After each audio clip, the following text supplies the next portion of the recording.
Hello friends, this is Rumi Ayaz. तो जैसे कि मैंने आपको इससे पहले वाले वीडियो में कॉमन कोर्स 2 अंडरस्टैंडिंग इंडिया का सिलेबस डिस्कस किया था और ये हम लोग है इसमें हम लोग देखेंगे अंडरस्टैंडिंग इंडिया को पढ़ने जा रहे हैं यूनिट 1, जिसका नाम था बैकग्राउंड ऑफ इंडियाज़ कल्चर, मतलब कि भारत की संस्कृति की पृष्ठभूमि। हम लोग इसको देखते हैं हिंदी में। अगर आपको इंग्लिश में चाहिए होगा तो आप मुझे बता सकते हैं, मैं इंग्लिश में भी इसको पढ़ाऊँगी। ये तीनों के लिए है, बीए के लिए भी है, बीएससी के लिए भी है और बीकॉम के लिए है। ये जो कॉमन कोर्स है वो तीनों के लिए आया गया है और ये न्यू एजुकेशन पॉलिसी के अकॉर्डिंग है और इस साल ही आया है सेमेस्टर 1 के लिए। देखते हैं यूनिट 1 जो हम लोग का है भारत की संस्कृति की पृष्ठभूमि। इसमें जो 2 चैप्टर्स थे हम लोग यहाँ पे फर्स्ट चैप्टर लेके आए हैं, जिसमें है हड़प्पन सिविलाइजेशन एंड वैदिक एज। इसका मतलब है हड़प्पा सभ्यता और वैदिक काल। तो देखते हैं क्या है। देखिए, हड़प्पा सभ्यता, यह सभ्यता भारत की पहली प्राचीन नगरीय सभ्यता थी। ये भारत की सबसे पहली थी प्राचीन नगरीय सभ्यता। हड़प्पा सभ्यता को आदि ऐतिहासिक काल में रखा गया है क्योंकि यहाँ पर मानव द्वारा लिखित साक्ष्य मिले, किंतु उनको पढ़ा नहीं जा सका। यह सभ्यता सिंधु नदी पर मिली, इसलिए इसे सिंधु सभ्यता भी कहते हैं। ये जो सभ्यता थी ये सिंधु नदी पर मिली थी, इसलिए इसका नाम सिंधु सभ्यता कहते हैं। इसकी जानकारी के लिए पहले खुदाई हड़प्पा से हुई थी, अतः इसे हड़प्पा सभ्यता भी कहा जाता है। सिंधु सभ्यता की खोज राय बहादुर दयाराम साहनी ने 1921 ईस्वी में की थी। इस समय कांस्य की खोज हुई थी, इसलिए इसे कांस्य युगीन सभ्यता भी कहा जाता है।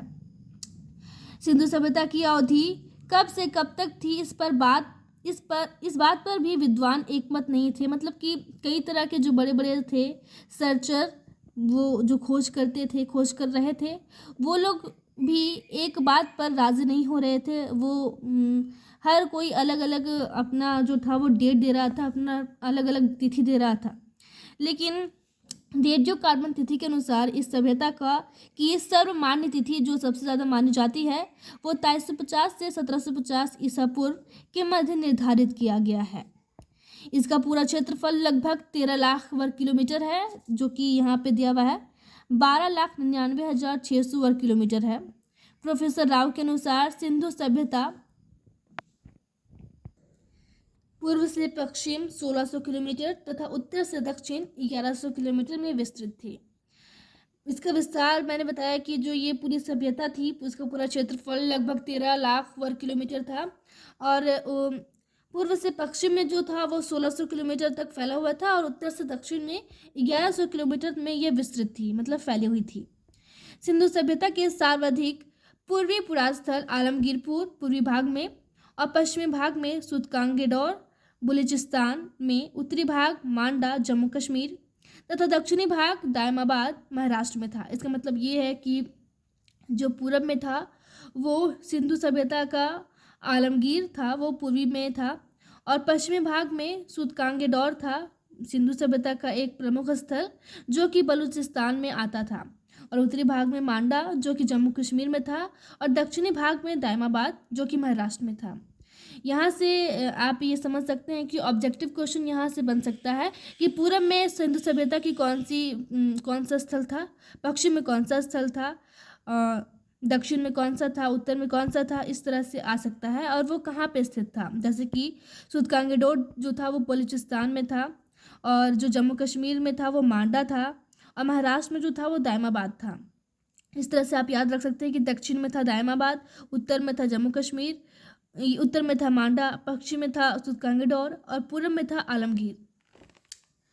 इस स्थान से धान्य, कोठार, गेहूं, जौ, शंख का बना बैल, कांसे की धारियां इत्यादि प्राप्त हुई थी। कहाँ से?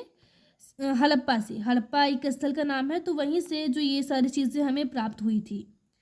और इसके नीचे आप देखेंगे कि जो सिंधु सभ्यता थी उसके कुछ प्रमुख स्थल है, जिसकी जहाँ कौन कौन से प्रमुख स्थल है उसके बारे में नीचे बताया गया है।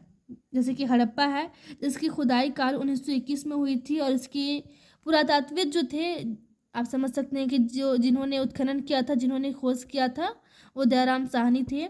मोहनजोदड़ो की जो खुदाई काल थी वो 1922 थी, और इसके राखल दास बनर्जी ने खोज किया था इसका।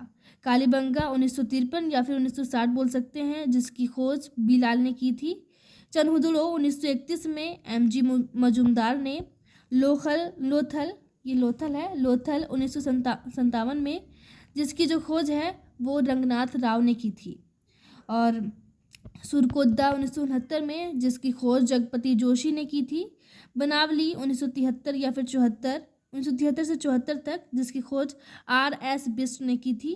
और सुतकांगेडोर जो है उसकी जो खुदाई काल है वो 1962 में हुई थी और इसकी खोज जॉर्ज डेल्स ने की थी। और रंगपुर जो है इसकी खुदाई 1954 में हुई थी और इसकी भी जो खोज है वो रंगनाथ राव ने की थी।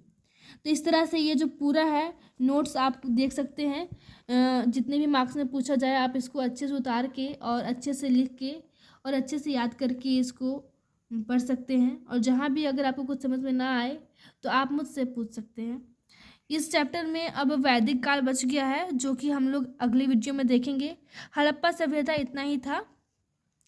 अगर आप इसे याद कर सकते हैं तो अच्छी बात है, वरना आप इसे शॉर्ट में भी लिख सकते हैं। जो कुछ पॉइंट्स है इसे आप 1-2 पॉइंट को छोड़ सकते हैं अगर आपको वो इम्पोर्टेंट नहीं लगे तो।